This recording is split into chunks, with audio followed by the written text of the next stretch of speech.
समाज परिवर्तन के माहौल को अभी रोक नहीं पाएंगे, और अगर रोकने की कोशिश की तो समाज आपको निगल जाएगा पूरा के पूरा, फिर चाहे पानी पीकर कोसते रहना। सन 1873 दलित आंदोलन का एक महत्वपूर्ण वर्ष है। इसी वर्ष ज्योतिराव फुले ने अपनी पुस्तक गुलामगिरी प्रकाशित की। पुस्तक की सामग्री ने सनातनी ब्राह्मणों में बेहद रोष पैदा किया। ज्योतिराव, तुमने इतना बड़ा निवाला मुंह में रखा है कि न तुम चबा सकते हो न निगल सकते हो। वो मैं देख लूंगा।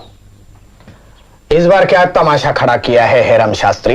ये पुस्तक, ये तुमने कैसे जुर्रत की कहने की कि मनु ने शूद्रों पर गुलामी ला दी? जाति प्रथा तो वेद की आज्ञा से पैदा हुई। अब यह क्या तुम्हारा दावा है कि वेदों को भगवान ने नहीं लिखा? मेरा पक्का विश्वास है हेरम शास्त्री कि इस संसार की कोई भी पुस्तक भगवान या किसी देवता ने नहीं लिखी है। अगर कुछ लोगों को यह मानने में परम आनंद होता है कि वेदों का निर्माण ईश्वर ने किया है तो वो खुशी से अपना भ्रम पाला करें, लेकिन शूद्रों और अतिशूद्रों को इस भ्रम से दूर ही रहना चाहिए, क्योंकि ये धार्मिक कहलाने वाले ग्रंथ ही उन्हें गुलामी में जकड़ते हैं। ज्योतिराव, तुम लोगों को ब्राह्मणों से नफरत करना सिखा रहे हो। बिल्कुल नहीं, ब्राह्मणों को मैं अपना भाई मानता हूं और इसीलिए उनके काले कारनामों पर शर्मिंदा हूं। ब्राह्मणों से मेरी कोई दुश्मनी नहीं है। मेरा सारा संघर्ष ब्राह्मणवाद के खिलाफ है। हेरम शास्त्री, आप जितने जल्दी समझेंगे कि शूद्र जन ही इस देश की जीवन शक्ति है, उतना ही अच्छा। अब तुम्ही से सलाह लेना बाकी बचा था। देखो ज्योतिराव, हम बता देते हैं, ऐसी उल जलूल और गाली गलौज वाली किताबों से तुम समाज की सेवा नहीं कर सकते, समझे? ना आप ही कर सकते हैं शास्त्री जी, ये कहकर कि वेद और पुराण देवताओं के मुख से कड़े हैं, ना ये फतवा देकर कि फुले ने उल जलूल और गाली गलौज वाली किताब छपाई है, ना ये कहकर कि बकौल विष्णु शास्त्री चिपळूण करके फुले पहले मराठी का व्याकरण सीखे और बाद में लिखने की सोचे। आप विद्वान कहलाने वालों में से एक भी ऐसा नहीं निकला जिसने मेरे उठाए सवालों का जवाब दिया हो। आपके पास कहने के लिए कुछ नहीं है, इसलिए ये दो कौड़ी का बड़प्पन जता रहे हैं। पूना शहर विद्वानों की नगरी कहलाती थी, आप जैसे के रहते वो शान भी जाती रही। हेरम शास्त्री, आप हमारे साथ न चलकर देश को डुबो रहे हो। समाज परिवर्तन के माहौल को अभी आप रोक नहीं पाएंगे, और अगर रोकने की कोशिश की तो समाज आपको निगल जाएगा पूरा के पूरा, फिर चाहे पानी पीकर कोसते रहना, कोई मुड़कर भी नहीं देखेगा।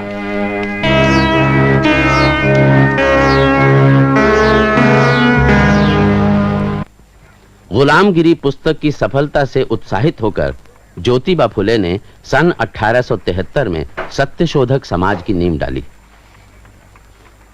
मित्रों, आप सब लोग जानते ही है कि राजा राम मोहन रॉय के ब्राह्मण समाज और अपने यहाँ के प्रार्थना समाज, इन दोनों संस्थाओं को बहुत विद्वान लोगों ने जन्म दिया है। उनका ध्यान ऊंची जाति के सुधार पर लगा हुआ है। वहां 101 बातूनी सुधारवादी जमा हो गए हैं। वर्ण व्यवस्था का असली रूप समझने में, उसे खत्म करने में उनकी कोई दिलचस्पी नहीं है। हालांकि कुछ ऐसे भी लोग हैं जो उन्हें आसमान पर चढ़ा हुआ मानते हैं। तू मेरी तारीफ कर, मैं तेरी वाला मामला दिखाई पड़ता है जैसे कि परस्पर प्रशंसा क्लब हो। तात्या साहब, जरा मुद्दा स्पष्ट करें। हाँ, जरूर जरूर। आप श्रीयुत महादेव गोविंद रानड़े को जानते होंगे, एक प्रसिद्ध सुधारवादी है। मेरे उनसे एक बार बातचीत हुई। राव साहब, मैं आपके दूसरे विवाह के सिलसिले में अभिनंदन करने आने वाला था, लेकिन मन नहीं हुआ। अब महाराष्ट्र के सुधारवादियों के नेता है। अगर उद्दंडता माने तो क्षमा करे, लेकिन मेरी समझ में यह बात नहीं आई कि जब आपकी उम्र का पुरुष 11 साल के कन्या के साथ विवाह करता है तो सुधार का काम आगे कैसे बढ़ता है? लोग आपका सम्मान करते हैं, आपको मानते हैं, इसलिए किसी ने कुछ कहने का साहस नहीं किया। मैं ठहरा कुनबी किसान, मैं किसी से नहीं डरता, इसलिए कह रहा हूं। तात्या साहब, आप शायद नहीं जानते, मेरे पिता ने आग्रह किया, इसलिए मुझे विवाह करना पड़ा। हाँ, इसमें कोई शक नहीं कि मेरी पत्नी मुझसे काफी छोटी है। राव साहब, आपका यह विवाह ना आपकी हैसियत से मेल खाता है, ना आपके सामाजिक विचारों से। जब आप ही जैसे सुधारक जो कहते हैं वही नहीं करते, तब आंदोलन 10 साल पिछड़ जाता है। मेरे विचारों में यह उचित नहीं है। मैंने ये आपको 2 साल पहले की घटना सुनाई। इससे मिलती जुलती घटना अभी हाल ही की है। एक श्रीयुत विष्णु शास्त्री पंडित को छोड़ दे तो इन ऊंची जात वाले सुधारवादियों में एक भी ऐसा नहीं है जिसकी कहनी और करनी एक समान हो। यही राव साहेब रानड़े की बहन जब विधवा हुई तब जानते हैं उन्होंने क्या किया?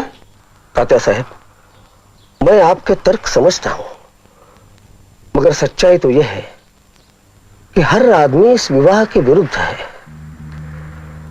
आप तो जानते ही हैं कि पूना शहर में लोग मुझे धर्मद्रोही कहते हैं। अपनी बहन का केश वपन मैंने होने नहीं दिया। इस पर ब्राह्मण मंडली भी मुझ पर खाड़ खाए बैठी है। इस हालत में अगर मैं उसका पुनर्विवाह करा दूं तो समझ लीजिए कि ब्राह्मण मंडली छत्ते से छूटी मधुमक्खियों की तरह मुझे डसना शुरू कर देगी। और इससे आप खौफ खा गए और अपनी बहन की जिंदगी बर्बाद करने को तैयार है। राव साहब, आप उसे मजबूर कर रहे हैं कि वो जीवन का सर्वोत्तम समय घर की अंधेरी कोठरी में स्तोत्र भजन का अनंत पारायण करते हुए गवा दे। बेहद अकेलेपन से जूझते जूझते एक दिन खत्म हो जाए। राव साहब, अगर आप यही करने पर आमादा है तो मैं कहूंगा आपसे बड़ा पाखंडी कोई नहीं है। आपकी सिर्फ जीभ चलती है, पांव नहीं। आप लोग राव साहब और राव बहादुर की उपाधियां पाने के लोभी हैं। समाज के नेता कहलाकर हार पहनने की लालसा रखते हैं आप। झूठ मूठ के नए सुधरे हुए आधुनिक विचार के कहलाना चाहते हैं आप। राव साहब, क्या आपकी आत्मा को ब्राह्मणी कट्टरता और कर्मकांड चाटकर साफ कर चुके हैं?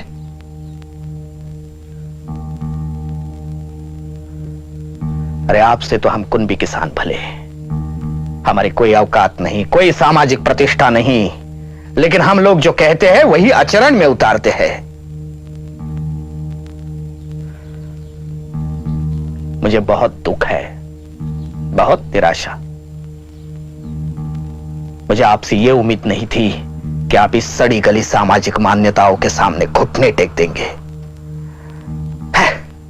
मेरे कहने का मतलब यह है कि ऊंची जात वालों का सुधार आंदोलन में शामिल होना किसी क्लब की गप्पा गोष्ठी में शामिल होने के बराबर है। लोग उनके तारीफ के पुल बांधेंगे, उन पर किताबें लिखेंगे, लेकिन समाज एक कदम भी आगे नहीं बढ़ेगा। समाज को आगे ले जाने का काम शूद्रों और अतिशूद्रों को ही करना पड़ेगा और इसी लक्ष्य से सत्य शोधक समाज की स्थापना की जा रही है। मित्रों, मेरी आपसे विनती है कि आप माने ईश्वर एक है और सारे मनुष्य उसके बच्चे हैं। मेरे आपसे प्रार्थना है कि आप अपने और ईश्वर के बीच में किसी को बिचवाई न माने।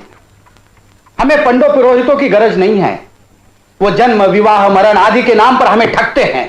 उन्हें हमेशा के लिए हटा दीजिए। एक दिन ऐसा आएगा जब इतिहासकार कहेंगे कि सत्य शोधक समाज भारत की पहली संस्था थी जिन्होंने सही अर्थों में सुधार किए।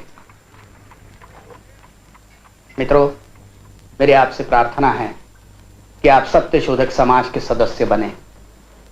आप मुझे कार्यकर्ता दीजिए जो गांव देहातों में जाकर वर्ण व्यवस्था के प्रति संघर्ष करें। अगर वो गा सकते हैं तो और भी अच्छा है। वो डब पर गाना गाए और हमारा संदेश पहुंचाएं।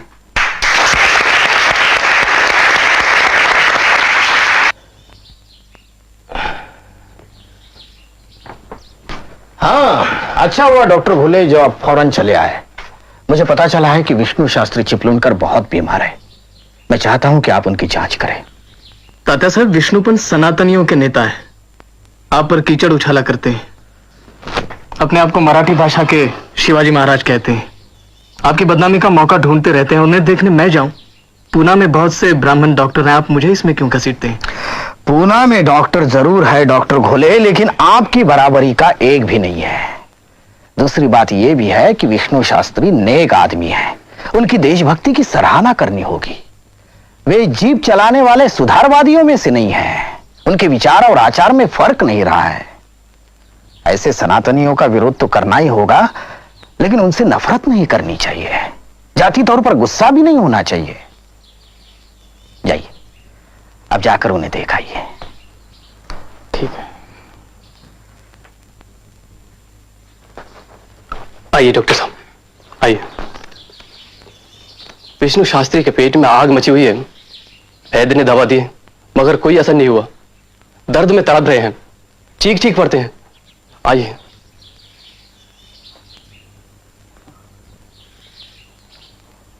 शास्त्री जी, शास्त्री जी, डॉक्टर साहब आए हैं। यही कुंभी डॉक्टर मिला पूरे पूना शहर में? अरे मरना तो मुझे है ही, कम से कम शूद्र की छुई दवा खाकर तो ना मरने दो।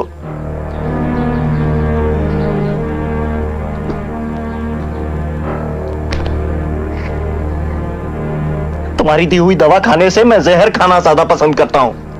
तुम लोग ब्राह्मणों और आर्य धर्म से नफरत करते हो ना? अरे तुमसे तो पादरी भला, तुम्हारी खोपड़ियों में ईसाईपन घुस गया है। जाओ जाओ डॉक्टर निकलो, मैं तुम्हारी सूरत नहीं देखना चाहता। जाओ। ब्राह्मण द्रोही डॉक्टर से मुझे इलाज नहीं कराना। जाओ।